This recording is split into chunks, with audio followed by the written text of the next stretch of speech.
Hi అండి. అందరు ఎలా ఉన్నారు? బాగున్నారా? సో ఈరోజటి వీడియో ఏంటి అంటే ఆల్రెడీ మీకు టైటిల్ చూడగానే అర్థమైపోయి ఉంటుంది. ఆరుది హెల్త్ అప్డేట్ అనమాట. సో చాలా రోజుల నుంచి ఇద్దాము అనుకుంటున్నాను కానీ వీడియోస్ అన్నీ పెండింగ్లో పడిపోతున్నాయి. కానీ ఇప్పటి నుంచి ఇంకా అట్లా కాదనమాట. కంటిన్యూగా వీడియోస్ అయితే పోస్ట్ చేస్తూ ఉంటాను. సో అట్లనే ఇది తీసి కూడా ఆల్మోస్ట్ 1 మంత్ దాటిపోయిందనమాట. అప్పటిదే ఇప్పుడైతే పోస్ట్ చేస్తున్నాను. షార్ట్స్లో ఆల్రెడీ అప్డేట్ ఇచ్చాను కదా అని చెప్పేసి కొంచెం లైట్ తీసుకున్నాను అనమాట. ఇంకొకటి నాకు టైం కూడా సెట్ అవ్వట్లేదు. వీడియోస్ చేసుకోవడం, ఎడిట్ చేసుకోవడం, పోస్ట్ చేసుకోవాలి అంటే కొంచెం టైం టేకింగ్ ప్రాసెస్ కదా. అంత టైం నాకు పిల్లలతో ఉండదని మీకు ఆల్రెడీ చెప్తూనే ఉంటాను కాబట్టి మళ్ళీ చెప్పాను అనమాట ఇంకా. సో అట్లా వీడియోస్ అన్నీ లేట్ అయిపోతూ ఉన్నాయి. కానీ ఇప్పటి నుంచి అయితే లేట్ చేయను. రెగ్యులర్గా అప్డేట్స్ ఇస్తూ ఉంటాను అనమాట. సో ఆరుది హాస్పిటల్కి అయితే వెళ్ళినాము. ఒక్క రోజులో అయిపోయే పని కాదనమాట. ఆరుది ఖచ్చితంగా 1 వీక్ అయితే పడుతుంది. ఈ టెస్ట్ అని, ఆ టెస్ట్ అని, ఈ రిపోర్ట్స్ రావాలి అని, ఆ రిపోర్ట్స్ రావాలి అని, దాన్ని బేస్ చేసుకొని ఇంకొక టెస్ట్ అని, అట్లా కంటిన్యూగా 1 వీక్ అయితే హాస్పిటల్ చుట్టూ తిరగాల్సి వస్తుంది అనమాట. ఈరోజు ఏంటి అంటే ఆ రోజు ఇంకా అన్నీ అయిపోయినాయి. రిపోర్ట్స్ ఇంకా సార్కి చూపించాల్సి ఉంది. రిపోర్ట్స్ తీసుకొని డాక్టర్ దగ్గరికి వెళ్తే సార్ లేరనమాట. ఒక 2 hours టైం పడుతుంది. అంటే ఇంటికి వెళ్ళి మళ్ళీ నేను వాళ్ళకి ఫీడింగ్ చేసుకొని మళ్ళీ తీసుకొని రావాలి అంటే 2 hours కాస్త 4 hours అవుతుంది. ఇంటికి ఏమొద్దు, ఇక్కడే పక్కన పార్క్ ఉంది కదా, అక్కడ కొంచెంసేపు ఆడిపిద్దాం పిల్లల్ని అని చెప్పేసి పార్క్ అయితే తీసుకొని వెళ్ళినా అనమాట. ఇంకా వాళ్ళు అక్కడ టైంపాస్ చేసేసరికి 1 hour, 1.5 hour ఈజీగా అయిపోయింది. ఇంకా హాస్పిటల్కి అయితే మళ్ళీ వెళ్ళినాము. చెకప్స్ అన్నీ అయిపోయినాయి కదా. ఇంకా సార్ చూసి ఏమన్నారు అంటే అసలు ఇంకేం లేదనమాట ప్రాబ్లం. ఆరుకి అంతా బాగుంది. కాకపోతే మళ్ళీ రెగ్యులర్గా చెకప్స్ అయితే చేయిస్తూ ఉండాలన్నమాట. ఇంకా అదొక్క కన్సర్నే తప్ప ఇంకేమీ లేదు. చిన్నపిల్లల ఏడుపు బాగా వినిపిస్తుంది కదా. ఆరుది కాదండి, మా పైన వాళ్ళది. సో పాప బాగా ఏడుస్తుంది అనమాట. ఇంకా ఆరు పడుకున్నప్పుడే నేను వాయిస్ ఓవర్ ఇవ్వాలి. కరెక్ట్ టైంలో పాప ఏడుస్తుంది. ఆపాను అనుకోండి మళ్ళీ ఆరు లేచిపోతాడు, ఇంకా నాకు వాయిస్ ఓవర్ ఇవ్వడు అన్నట్టు నేనైతే కంటిన్యూ చేస్తున్నాను అనమాట. సో ఆరుకి ఇప్పుడైతే ఎట్లాంటి హెల్త్ ప్రాబ్లం లేదు. తనైతే మంచిగా ఉన్నాడనమాట. సార్ చెప్పారు కదా అప్పుడు తనకి లెగ్ ప్రాబ్లం అవుతుంది, తను నడవలేకపోతాడు, ఫ్యూచర్లో తనకు షూ వేయాల్సి వస్తుంది అని చెప్పేసి. సో అది కూడా క్లియర్ అయిపోయింది అనమాట. క్లియర్ ఇన్ ద సెన్స్ ఎట్లా అంటే తనైతే మంచిగా నడుస్తున్నాడు. హ్యాపీ ఏంటి అంటే 1.5 yearకి నడిచింది అనమాట. కానీ ఆరు మాత్రం అట్లా కాదు, 11 monthsకే నడిచిండు. ఇంకా దేవుడికి ఎంత థ్యాంక్స్ చెప్పుకున్నానో నాకే తెలుసు అనమాట. కానీ ఇప్పుడు డాక్టర్ గారు ఏమంటున్నారు అంటే తను నడుస్తున్నాడు ఓకే, కానీ తను బ్యాలెన్సింగ్ అనేది కరెక్ట్గా ఉండదు. ఒక కాలు పైన ఎక్కువ బరువు పడిపోవడము, పడిపోయే చూడంగానే నెక్స్ట్ కాల్ పైన, అంటే మీకు చెప్పడానికి నాకు రావట్లేదు, కొంచెం బ్యాలెన్సింగ్ అనేది ప్రాపర్గా ఉండదు నార్మల్ వాళ్ళతో పోల్చుకుంటే అన్నట్టయితే చెప్పున్నారనమాట.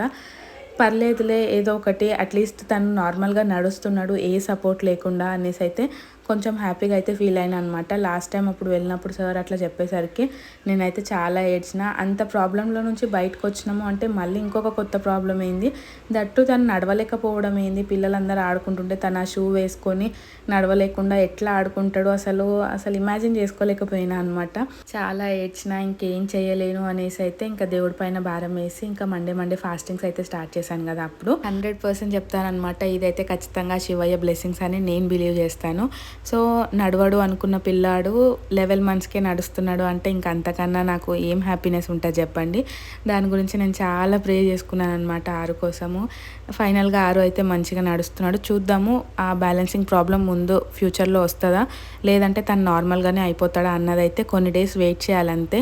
ఆరుకు వచ్చిన ప్రతి ప్రాబ్లం అట్లనే ఉంటుందన్నమాట. ఎప్పుడైతే తనకు టిఫా స్కాన్ చేసినామో అప్పుడు జస్ట్ ఏమంటారు, వాటర్ బబుల్ లాగా ఉండే తన ప్రాబ్లము. అది కాస్త డేస్ గడిచే కొద్దీ ప్రాబ్లం కింద క్రియేట్ అయ్యింది. అంటే ఏదైనా ప్రాబ్లం వచ్చింది అంటే అప్పుడే ఈ ప్రాబ్లం అని చెప్పడానికి లేదనమాట. ఆరో కేసులో కొన్ని డేస్ వెయిట్ చేయాలి. అదేంటి అన్నది తెలియాలి అంటే ఆ డేస్ గడిచిన తర్వాతనే మనం చెప్పగలుగుతాం అనమాట. అంటే మీకు నేను క్లియర్గా ఎక్స్ప్లెయిన్ చేస్తున్నానో లేదో నాకు అర్థం అవ్వట్లేదు. ఇప్పుడు ఏదైనా ప్రాబ్లం వచ్చింది అనుకోండి, స్టార్టింగ్ స్టేజ్లోనే తెలిస్తే మనం దాన్ని ప్రివెంట్ చేస్తాం కదా. కానీ మన ఆరో విషయంలో ఏంది అంటే ఏదైనా ప్రాబ్లం ఉందంటే జస్ట్ హింట్ ఇస్తుంది అనమాట. ఆ ప్రాబ్లము అది ఉందా లేదా తెలీదు, కొన్ని రోజులు ఆగితేనే ఆ ప్రాబ్లమా కాదా అని తెలుస్తుంది అన్నట్టయితే ఉంటుంది అనమాట ఆరుది. సో అప్పుడు టిఫా స్కాన్ చేసినప్పుడు కూడా సేమ్ చిన్న వాటర్ బబుల్, అది ఖచ్చితంగా వెళ్ళిపోయే ఛాన్సెస్ ఉన్నాయి అన్నట్టయితే చెప్పున్నారు. ఆ చిన్నదే కదా పర్లేదు అనేసి. కాకపోతే అది రోజులు గడిచే కొద్దీ అది ట్యూమర్ లాగా చేంజ్ అవ్వడం, ఇంకా అదంతా మీకు తెలిసిందే కాబట్టి మళ్ళీ ఆ పాస్ట్ గురించి అయితే నేను ఎక్స్ప్లెయిన్ చేయాలి అనుకోవట్లేదు. ఇప్పుడు కూడా అంతే అనమాట. మేము 3rd month అప్పుడేమో వెళ్తే ఇంకా నేను చాలా కంగారు పడిపోయినా. ఇప్పుడు మాత్రం ఆరు మంచిగా నడుస్తున్నాడు, అంతా బాగుంది. ఇక పైన కూడా ఇట్లనే ఉండాలి అన్నట్టయితే మీరు అందరూ బ్లెస్ చేయండి.